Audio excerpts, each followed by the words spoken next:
As flat panels get more affordable, choosing one over a traditional CRT monitor is a real option.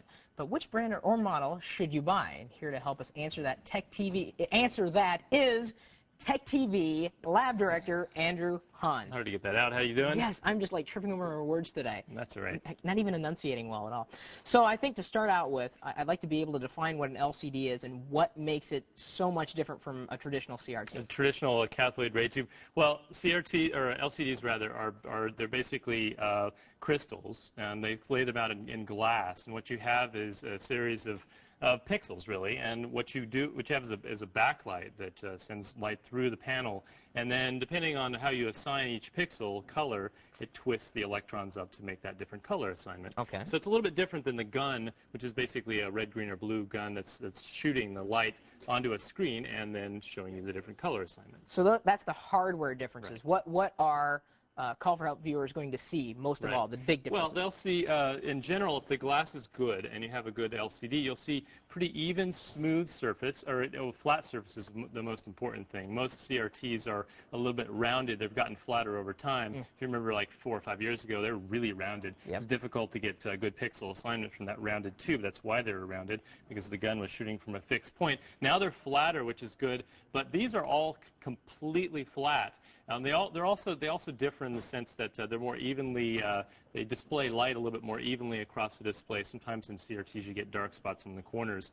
The other thing is that they have a refresh. It's not a refresh rate. It's really a response rate. Regular CRTs actually shoot a wave of electrons at a screen. These just completely, refresh at a different rate, all over the screen at the same time, rather than interlaced lines. That go so that's why we don't see any flashing when Right. we're looking at these monitors right now. The problem with LCDs, though, and this is if we want to get into a little bit of the differences here, is that LCDs traditionally have been less responsive than CRTs because the way that they refresh or they respond is a little bit slower than regular CRTs. So when you have things like when you're watching a movie on an LCD, you'll notice that there's some glimmering around motion that's happening on the screen. Yeah. And the reason for that is that the LCD, the actual cell, cannot respond quickly enough to actually fill it in, whereas a regular CRT can respond much more quickly, like a TV. When you're watching TV, lots of action sequences, it's fine, but with LCDs, it's more difficult to do that. Makes sense. What do you look for when you go out shopping for one of these? Well, the first thing you need to look for is, well, the price has been extremely high. 5 or 6 years ago, you're looking at $6,000 to $9,000 LCDs, even for the 13-inch, which is amazing to me. Now, these guys are, the Samsung is actually $400, which is incredible. Wow. Last year, at this time last year, a 15-inch LCD would cost anywhere from $900 to $1,200. So, we've come down considerably in price, and that's mostly because they've ramped up production in Taiwan and other areas like that. So they made them cheaper. When you go to the store looking at LCDs, you really need to think about how much you want to spend. You should, if you're looking at a 15, you shouldn't spend more than about $400 to $500 because typically you're getting this. It's based on the quality of the glass and the quality of the components as well. But the glass is really at issue here.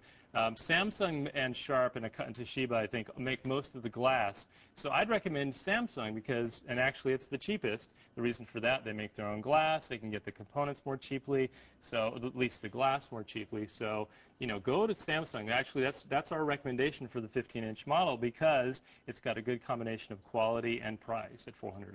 That sounds good. I know when we're talking about numbers, usually when we talk about a 15-inch monitor, it's like 13 inches viewable. When we're talking about LCD, when you say 15, that's 15 inches viewable, like a 17-inch monitor would be. Yes, exactly. So this would be the equivalent of a 17-inch monitor. CRTs have a bezel and usually covers a little bit of it. These are actually, when it says 17, it's actually 17 diagonally. In fact, some CRT, you'll notice it'll say 17-inch monitor, 15.9 viewable, and little That's important to know. It's really important to know. So actually, these 15s are, in theory, almost as big as a 17-inch monitor. This is a 17-inch. This Philips here is a 17-inch, nearly the same size as a 19-inch monitor. This is $800. LCD to CRT. This is LCD, $700.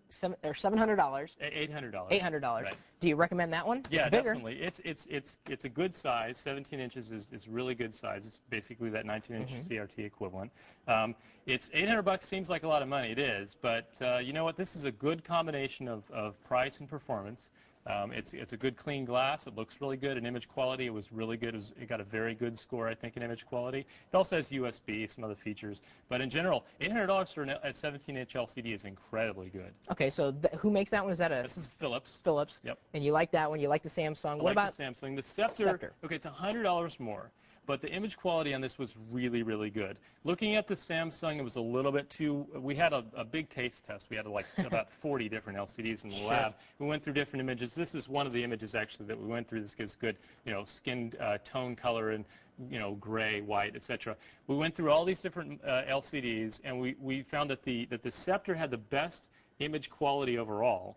And that the Samsung was the best price for quality. I think it was very good and excellent in terms of image quality. Great. And you don't have to calibrate the colors you were saying earlier with LCDs? You can't. Well, you do in some ways. I mean, a lot of these auto-calibrate to a specific mode. So That's cool. Yeah, it is kind of cool. So you don't have to worry about that. People spend all their time like pushing buttons trying to get the right contrast. Kind of hard. But generally, they're pretty easy to use. Actually, I think this one has this cool option of being able to swivel. Oh, nice. Into this mode here, which is pretty does it automatically switch then, or is it a software hack? Actually, it is a software controlled. There was a function on here that I was trying to figure out earlier. I couldn't figure it out. And you've got more information, of course, at our website? Yeah, we have a bunch of different reviews on these. We're actually rolling out more reviews. We'll have about 20 or so reviews on LCDs over the next couple weeks.